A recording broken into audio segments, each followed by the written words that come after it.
Hola, buenos días. Antes que nada quería empezar agradeciendo la invitación a poder participar en estas jornadas y sobre todo la insistencia que ha tenido Coral y todo el equipo de Vía Andalucía para que pudiera participar, aunque sea en diferido. Al mismo tiempo quiero pedir disculpas por tener que utilizar este formato, ya que no me encuentro en Sevilla, y os digo sinceramente, me encantaría poder estar en las jornadas enteras y especialmente en esta mesa que está conformada por grandes amigas y compañeras. Y bueno, como no, también agradecerle al equipo de Laboratorio Multimedia de la UPO que ha hecho posible que pueda estar en este formato y ha facilitado la grabación. Dicho esto, paso a exponer un poco en lo que quiero que conste mi intervención. En un principio, bueno, pues justificar el título de la ponencia que coincide con mi tesis doctoral. Trabajo que he enmarcado durante muchos años dentro de lo que es un compromiso personal, social, político y académico. Después hablaré de cómo se ha ido conformando el diseño, las teorías y las estrategias metodológicas que han hecho posible este trabajo, porque no podía haber sido de otra manera, o si hubiera sido de otra manera no hubiera salido lo que ha salido en este camino. Me centraré fundamentalmente en las partes del resultado del proceso social que acompaña a las mujeres con diversidad funcional física cuando se les abre el apetito de participar socialmente. Y después quiero terminar esbozando algunos compromisos para la acción, tanto desde la investigación como desde la intervención y la participación. La justificación fundamental de esta tesis atiende a una de las responsabilidades de la investigación social, que es la de abordar aspectos de la realidad que están invisibilizados y que se necesitan visibilizar para que haya una transformación profunda. Entiendo que es una obligación investigar el campo de la diversidad funcional porque tiene muy escasa presencia en el mundo académico y por ende también muy poca incidencia en nuevas formulaciones políticas y sociales. En las ciencias sociales la participación ciudadana nunca ha sido una prioridad y si la entroncamos con la participación ciudadana de las mujeres, el campo es aún más yermo. El mundo público de las mujeres es un mundo prestado. Además, mi formación como trabajadora social y como antropóloga ha desarrollado una alta sensibilidad social. Y también, no lo puedo olvidar, mi trabajo durante 13 años en un organismo de igualdad, trabajando en fomentar la participación social de las mujeres. Pero fue la universidad quien me abrió al mundo de la diversidad funcional.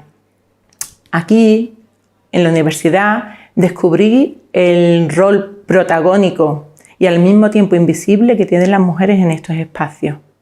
Y así que no pude dudar el tema de mi tesis y máxime con el compromiso y militancia que tengo con organizaciones de mujeres y feministas.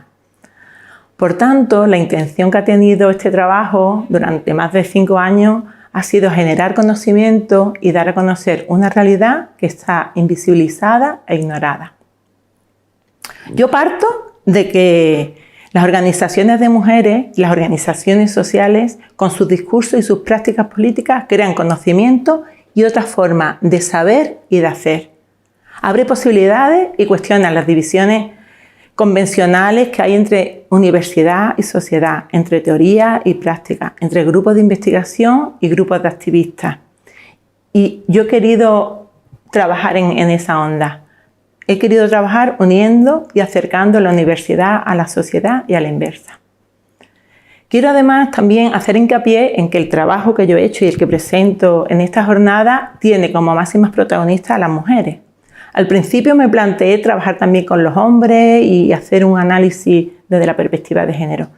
Pero después de entrevistar a un hombre, tomé conciencia de la necesidad de centrarme en el universo de las mujeres, porque es un universo diferente que está muy invisibilizado y además, como dice Marcela Lagarde, los hombres están presentes como referencias paradigmáticas de poder y relacional, como seres concretos e incluso fantásticos y como posibilitadores de la condición patriarcal de las mujeres.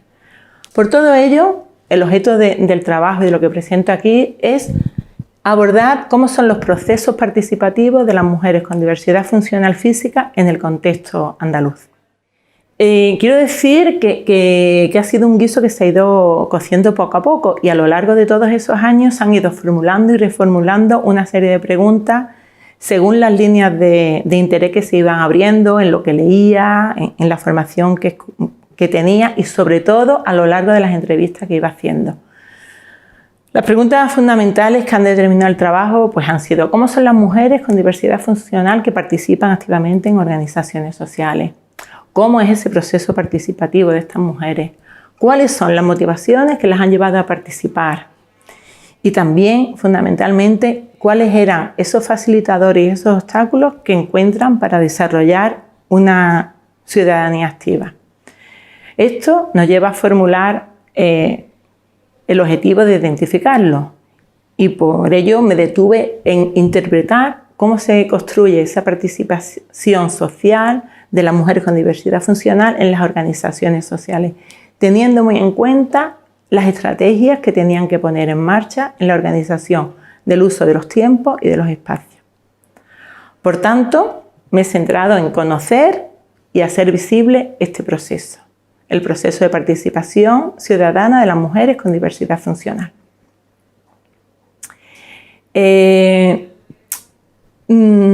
Aunque sé que no es el contexto, pero quiero centrarme en cuál ha sido mi marco teórico. He bebido de la sociología, de la antropología, de las ciencias sociales, de la psicología. Y eso no es gratuito, eso se ha debido fundamentalmente a la formación interdisciplinar y multidisciplinar que he bebido en el trabajo social. Para analizar los movimientos sociales he leído mucho de la literatura europea, de la norteamericana, pero tengo que decir que ha sido Boaventura dos Santos y su Ecología de los Saberes y de las teorías emancipatorias quien me ha dado las claves para culminar el proceso. En las teorías feministas también he bebido de la antropóloga Marcela Lagarde, que la considero mi maestra, y también he intentado unir el feminismo de la diversidad con Janice Morris, Soledad Arnau y clave para teorizar ha sido conocer la interseccionalidad desde su marco analítico y teórico y cómo ella influye en las diferentes opresiones. Y para ello, bueno, Crenshaw, que es la madre del concepto, y después también en España a Platero, a Lombardo y a Bustelo. Y bueno, con los enfoques de diversidad funcional a nivel internacional han sido fundamentales Barton, Morris y en nuestra academia pues Ferreira, Huete y, como no, Díaz Jiménez. Por último, centrarme en lo que me ha valido pues Amartya Sen, Marta Nussbaum para toda la teoría del desarrollo humano y de las capacidades y, como no, a nuestro querido Joaquín Herrera. Resumiendo, teóricamente y metodológicamente, me he basado en las teorías críticas del feminismo y la participación social y la teoría de los derechos humanos junto con la hermenéutica interpretativa. Y bueno, ¿cuál es el perfil mayoritario de las mujeres con diversidad funcional que participan en organizaciones ciudadanas? Pues es el de una mujer universitaria que vive sola, con una edad superior a los 40 años, incorporada al mundo laboral, predominantemente urbana, soltera y sin descendencia. Claro, estos perfiles encuentran una explicación desde la interseccionalidad. Como seguramente os habrá hablado Kafka, muestra la existencia de discriminación y opresiones que existen en los entornos rurales, por clase social, por formación, y que la diversidad funcional también limita el acceso a los contextos sociales, políticos y participativos. Estas discriminaciones, como también dijo muy bien una de las participantes que hoy se encuentra aquí, no son una suma de variables fragmentadas, sino que es una discriminación compleja, única y estructural, que además no encaja ni en el lenguaje político ni en el jurídico. Centrándonos un poco en la interpretación como generadora de teoría, me ha permitido descubrir como eje central de este proceso de participación de las mujeres con diversidad funcional física, la heteropercepción de locura. Como a todas, absolutamente a todas, desde fuera, cuando querían participar, se las veía como locas. De ahí el título de mi tesis, no estamos locas, sabemos lo que queremos. Pero claro, en ese proceso participativo se ven 3 momentos muy claves, donde se sitúan las mujeres a lo largo de él. Yo le he venido a llamar el momento de lo heredado, el tránsito y lo deseable. Cuando hablamos de lo heredado, es donde están las mujeres que todavía están muy influenciadas por el patriarcado. Entonces, ellas aún se sienten que están en el mundo de la participación desde lo prestado, porque se siguen percibiendo como seres para otros, como diría Marcela Lagarde, y como bien manda el patriarcado, y no se sienten sujetas de derecho. Desde el paradigma de la diversidad funcional se sitúan claramente desde el paradigma tradicional, con un enfoque muy medicalizado, invisibilizada, que participan además socialmente con una motivación instrumental.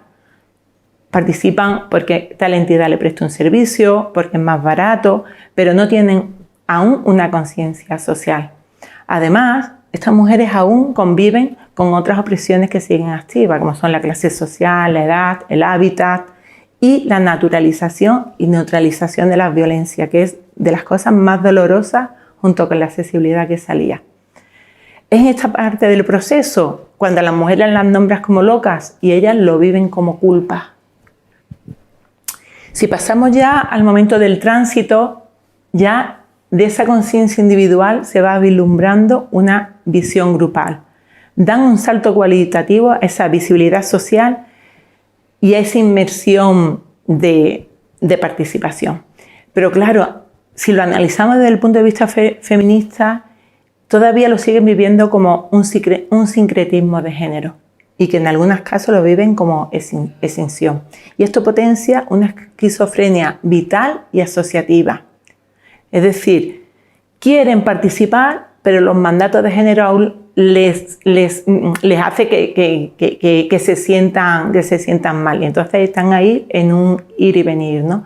Y claro, eso va a dificultar un reconocimiento de liderazgo democrático a otras mujeres y además debilita el crecimiento y la cooperación entre organizaciones.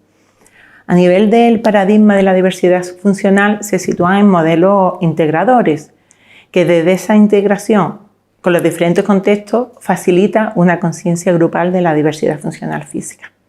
Pero también, ¿qué pasó mientras estuve haciendo la tesis? Que había diferentes coyunturas y riesgos que de una manera sistemática, como por ejemplo la crisis que desde el 2018 hasta ahora estuvo presente y la gestión que se estuvo haciendo de esa crisis ha repercutido individualmente y ha supuesto que incluso muchas diferentes organizaciones hayan entrado en crisis y hayan desaparecido. Eso además junto con las múltiples discriminaciones que interseccionaban, que también están ahí, la edad, la clase social, el hábitat y el sexo. ¿Cómo vivían las mujeres cuando están en esta situación de tránsito su participación social o cuando las catalogan como locas? Ya lo viven como identidad, porque ya tienen una percepción grupal. Ya les da lo mismo, le digan que estás loca por querer hacer no sé cuánto. Ya no estoy yo loca, sino que somos el grupo de amigas que estamos locas. Pasamos a la última parte del proceso que yo lo he llamado lo deseable. Este estadio participativo se alcanza cuando las llaman locas y ellas lo viven como una subversión e incluso lo reivindican, ¿verdad? De tener en una de las compañeras, de las participantes que entrevisté, que cuando le conté cómo había pensado llamar a la tesis, me dice, Toñi, pues yo la llamaría estamos locas, sabemos lo que queremos. Es decir, se reivindicaba como loca. Y bueno, esta percepción está íntimamente relacionada con la consecución de considerarse ya sujetas políticas.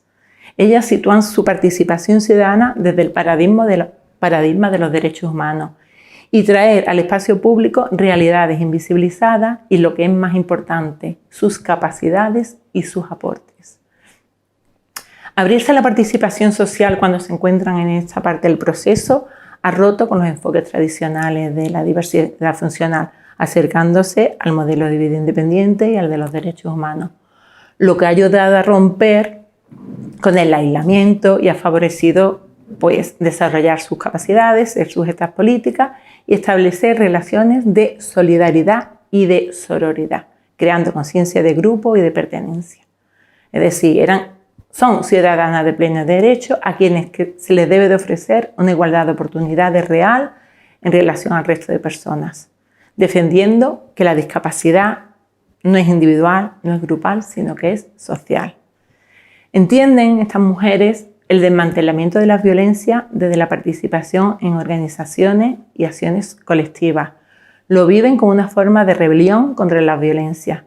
Se trata, según ellas, de buscar el potencial político en esas experiencias, de convertir lo que han construido como algo íntimo en público. Lo deseable en este proceso participativo pasa por la lucha activa contra la legitimación de esas violencias. Y desde esta perspectiva emancipatoria se hacen planteamientos rupturistas y críticos con las propuestas y con los procesos anteriores. Bueno, para finalizar, quiero resumir el proceso social que viven las mujeres con diversidad funcional cuando deciden participar. Son mujeres que han pasado de una conciencia individual a la grupal, hasta que han encontrado su sitio en lo sociopolítico, sintiendo que este también les pertenece.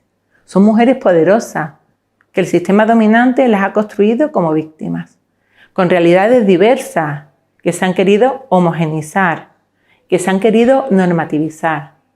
Son procesos sociales que han transformado realidades personales y grupales que se han querido vetar o ningunear en sujetas políticas que inciden en sus contextos, tanto familiares como personales, laborales y sociales, y además que los están transformando. Son mujeres que el mundo las percibe como locas cuando ellas han querido participar y ser parte activa de la sociedad.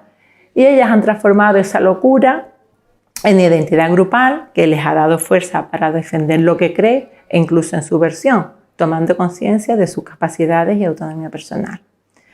Yo personalmente he descubierto que en un universo que es residual en el campo científico, político, económico, cultural y social, tienen mucho, pero mucho que aportar. Tenéis mucho, pero mucho que aportar y que hay una doble pérdida. Por lo que me gustaría que pasara de ser concebido como algo residual, ampliar la mirada y ser considerado como algo de interés general. Para terminar, y desde mi compromiso para la acción, traslado lo que considero fundamental desde la investigación, la intervención y la participación. Creo que en la investigación, las opresiones contra las mujeres con diversidad funcional debe situarse en el marco de análisis e investigación de las ciencias sociales, valorando el impacto que tienen estas opresiones para su desarrollo. De hecho, creo que la propuesta que trae Mercedes Serrato está encarzada en esta reivindicación. También creo fundamental evaluar el impacto en la implementación de las medidas de acción positiva que emanan de la Convención Internacional de los Derechos Humanos, de los derechos de las personas con discapacidad. Por otro lado, habría que indagar en el impacto de los diversos paradigmas sobre la diversidad funcional que genera en los procesos participativos de las mujeres. Con respecto a la historia de los movimientos sociales de las personas con diversidad funcional, yo creo que es fundamental estudiar las tendencias, los grupos emergentes y las dificultades y obstáculos que se encuentran. La crisis ha destruido viejos paradigmas y ha facilitado la emergencia de nuevos, lo que provoca un interesante motivo de estudio para conocer las causas y las consecuencias de esa transformación social. En la intervención es necesario romper con esa imagen estereotipada que tiene la sociedad de las mujeres con diversidad funcional. A veces ese estigma se encarga de invisibilizarla y otras, cuando ellas deciden ser visibles, pues de catalogarlas como locas. Hay que desarrollar estrategias de sensibilización social y además promover acciones contra las desigualdades estructurales que tengan en cuenta todas las dimensiones vitales desde esa mirada interseccional y así corregir esas herencias opresoras y favorecer la participación social desde todas sus capacidades y potencialidades. Hay que potenciar la autodeterminación a nivel personal, grupal y sociopolítico y de igualdad de género. Y en cuanto a la participación, visto el desencuentro histórico entre las mujeres con diversidad funcional y el movimiento feminista, que ha ido provocando falta de conocimiento y de reconocimiento mutuo, sería muy pertinente promover acciones que interconecten la diversidad funcional y los feminismos y que ofrezcan alternativas de convivencia plural, provocando acciones comunes en aquellas problemáticas en las que coincidan. Y bueno, solamente deciros que muchas gracias y bueno, vuelvo a reiterar mis disculpas por no haber podido participar como me hubiera gustado.